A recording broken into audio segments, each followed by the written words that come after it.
everyone, Karen the Warp Spinster here. Welcome to my channel and thank you so much for being here. If you have been following my channel the past 2 or 3 weeks, then you know where we're headed when you see this. I'm going to do another piece for the Curvilinear Quilt, whatever that ends up looking like. This will probably be the last one in this series, at least for a while, because I'm basically going to be using the same elements and just rearranging them, doing them a bit differently. So I think it would probably bore you all to tears to watch me do the same thing over and over. As usual, I don't know how this is going to look compared to what it is in my head, but I was watching a documentary the other evening about building the Eiffel Tower. And it just kind of got me thinking about the shapes. Now no one is going to be able to recognize this as the Eiffel Tower when we're finished here, but that's where it started. So I'm going to have gray curves as I did in previous pieces, and I will have intersecting slices out of the middle of it, and we'll see how all that goes. But it's going to be more gray curves and splices out of it. It may have 1 or 2 little things that are different, but if you've had enough of curvilinear, I understand. Or you can fast forward to the end and see where we end up. But I've kind of been looking forward to doing this Eiffel Tower interpretation. So let's get started with the gray curves. And I think I'm going to have to cut them because the pieces that I already have left over from another project probably aren't really well, I'll look and see, but gray curves are up first. Somehow this reminds me of garment sewing, cutting out the pieces. All right, I have 2 curves here. These I will save for other pieces in the quilt, of course. And as I said, this is not going to look like the Eiffel Tower. This was inspired by the Eiffel Tower, so it's got this broader base that gets narrower going to the top. And in fact, I might narrow this a bit more. And that one, at least, that was not a very smooth curve, was it? So what I want to do actually is to shift these a bit. Now, apologies to the tower and to the French people. I am not suggesting that the tower is anything but perfectly wonderful and iconic. All right, but I think that'll add a little interest to this particular piece. And then, of course, I'll have white over here. And then the tower has platforms, of course, going up. I have seen the Eiffel Tower when I was 15, just about 16, but 15. And I do not recall going up the tower, though. I surely would have remembered that if I had. At any rate, there are platforms and all kinds of other things on there now. But I'm going to put in 3 cross pieces. I mean, there's a big platform and then another smaller one. And I think there are 3, but mine is going to have 3 in any case. So what I think I want to do a little differently in this case is that I will have a strip or strips that are 1 inch wide that are going to splice through this.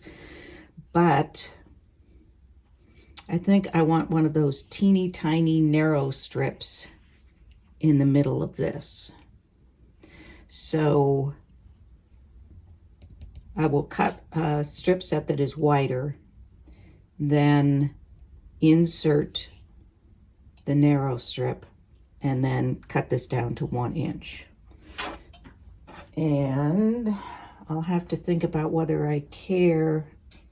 All right, we're just going to conclude any discussion about the tower's inspiration because it's going to sound like the poor Eiffel Tower is coming apart. But then I will decide whether or not I want, once I've sliced this, if I want these pieces then to necessarily line up or not. We'll get there. I'm talking this through with you. Feel free to shout at me about anything you might have to say. And then I may just have for the top platform just a really narrow piece of something going through. We shall see. But first step is going to be to get some white balancing off this curve here. This needs to be narrowed up here too. So I will go ahead and do the white. I considered doing, because of course the tower isn't solid there, I considered cutting off here. And I might still do that. I said we were going to stop talking about the tower, and now here I am. Oops, other way, Karen. Other way. Oh, I do like that. All right. So then I will also cut this out and put some white in there too. All right. And there's where our tower inspiration ends, ladies and gentlemen. With many thanks to the Eiffel Tower and to the French people. We will now move to Curvilinear. I might have liked just one of those being cut out. Now that I mention it, I may cut another one. I don't know. Almost feels like I should be using red, white, and blue on this, doesn't it? Blue, white, and red, sorry. How am I going to feel about that, I wonder? Sorry, you're going to get a lot of pondering from me today. You may want to change your speed to 1.5 or something.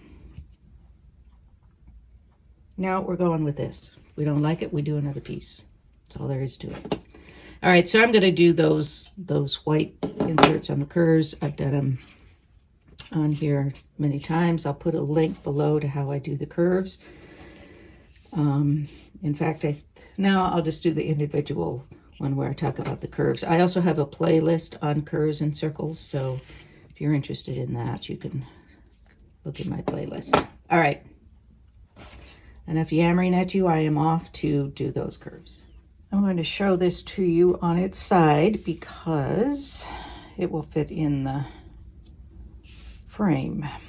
Now, I've done both sets of curves and added padding on top and bottom so I can stagger them here, slide them a little bit as I wish. Now, what to do in the center here.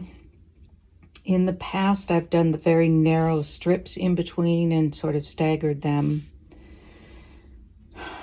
I'm thinking, sorry, I keep going back to the tower, but because of the wrought iron structure, and I'm thinking that I want to do something that's a little bit like a checkerboard. I know there are a couple of you who are saying, yeah, but those black and white stripes, we know you're going to do black and white stripes. I'm not actually, but thinking about a checkerboard thing here, but do I want it in gray and white, or do I want to have some of the colored pieces there?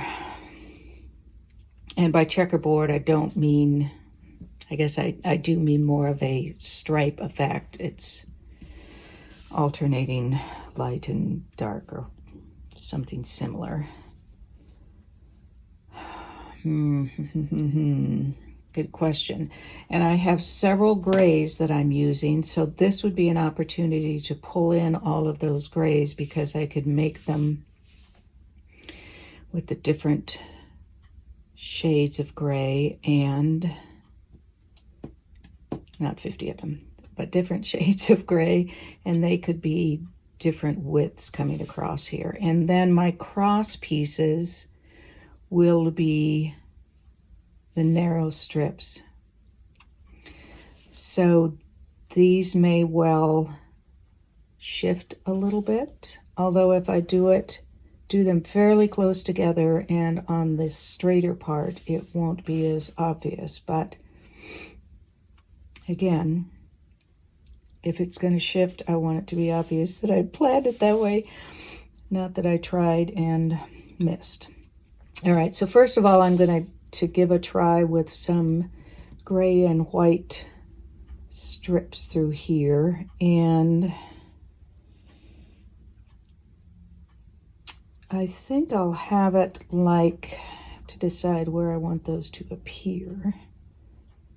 So maybe from about here to here, or I could go the whole length. Okay. All right, I'm going to start putting pieces together and we'll see. Slight change of plans here. I decided to pop in a bit of color there. And I think, of course, this is going to appear more narrow once the seams happen. I think that I want some white strips on either side of this one. I think.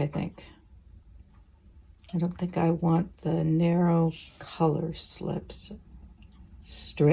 I think I want white strips. So I'm going to do that and we'll come back and reassess.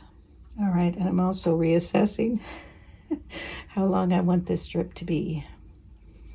I think I want it to be above this point so it doesn't look like a strange appendage hanging there.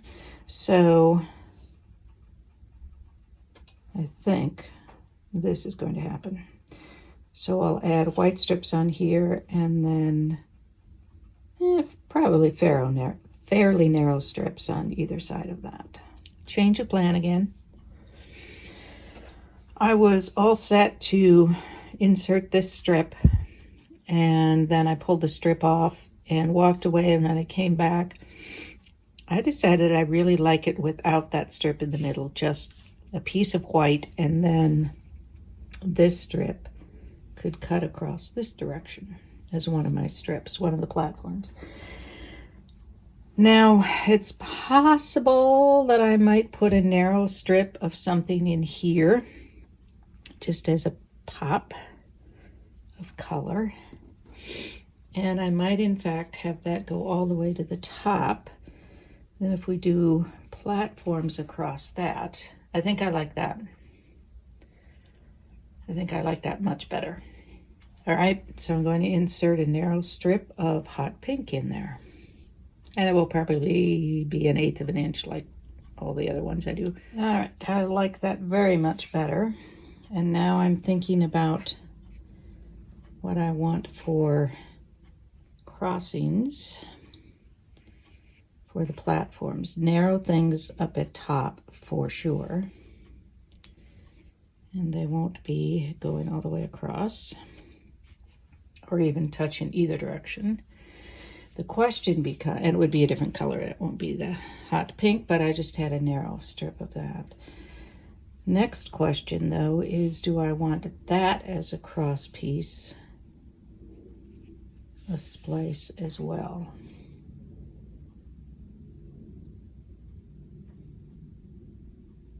It's a little different because of course I had those strips that way in order to tie in the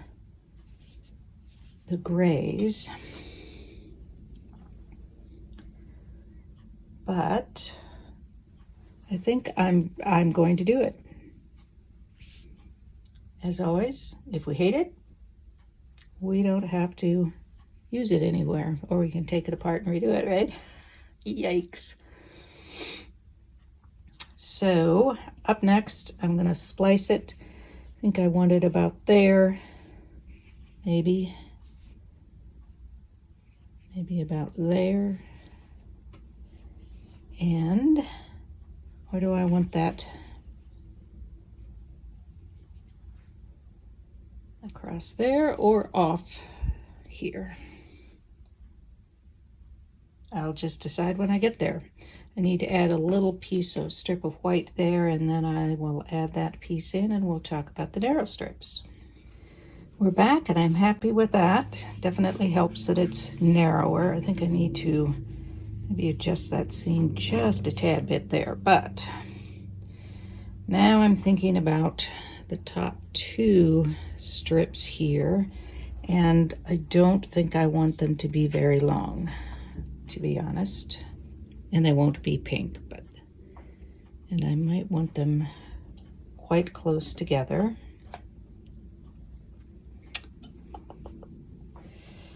I'm thinking something along those lines. Looks a little like a pagoda too, doesn't it?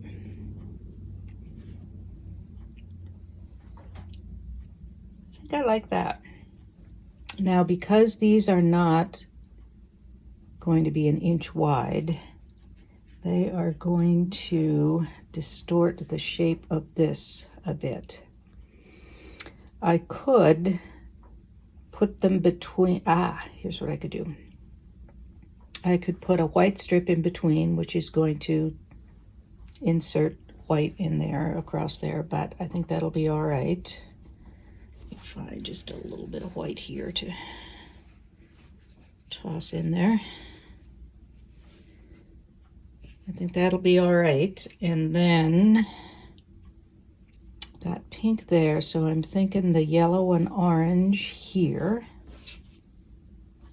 And that will be it. So I'll do a strip of white in the middle. All right, if I have done my math correctly, and I'm not going to promise that, I will need to cut each of these strips, which will actually be orange and yellow or something, but not pink.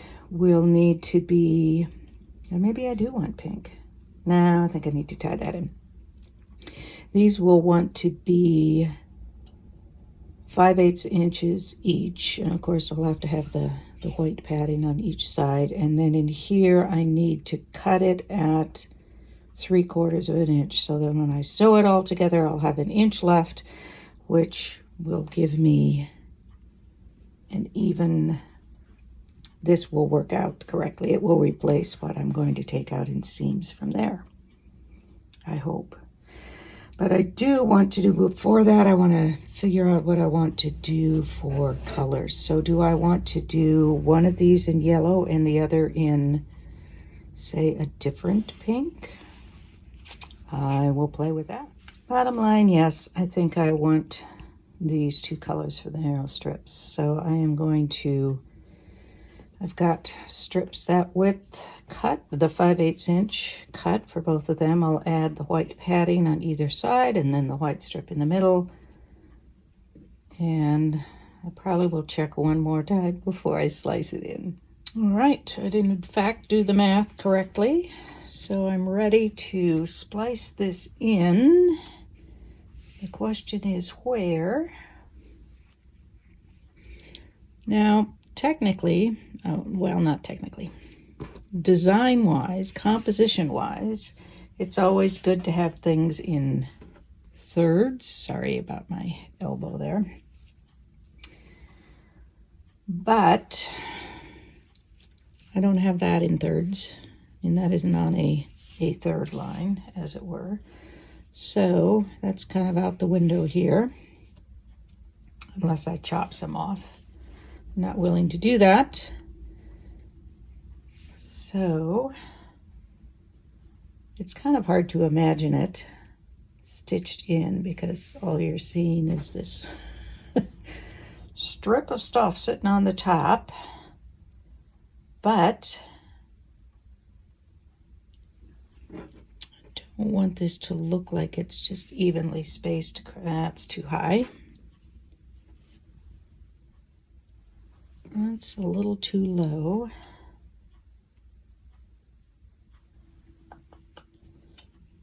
Probably about where I had it in the first place. Maybe. Yeah, I'm probably driving you up a wall today, aren't I, with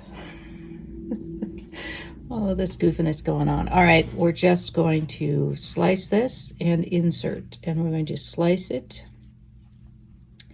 about here, recognizing, of course, that I'm going to be losing 1/4 of an inch on either side. Trying not to second guess myself here. All right. Insert that and I'll be back. And here we are. I am going to have to give some thought about putting another piece up here, just a narrow one, and if it distorts it a bit, so be it, because this is really reading as if it's one strip, and you know I like 3, so I'm going to have to think about that. won't worry about it today, but thinking about it. And this is sideways, so sorry to make you turn your head. That will be it for today. I have something else in mind entirely. Next week will just be kind of fun and sewing things through. So I hope to see you then. And in the meantime, be well, be safe, be happy, be quilting. Peace out.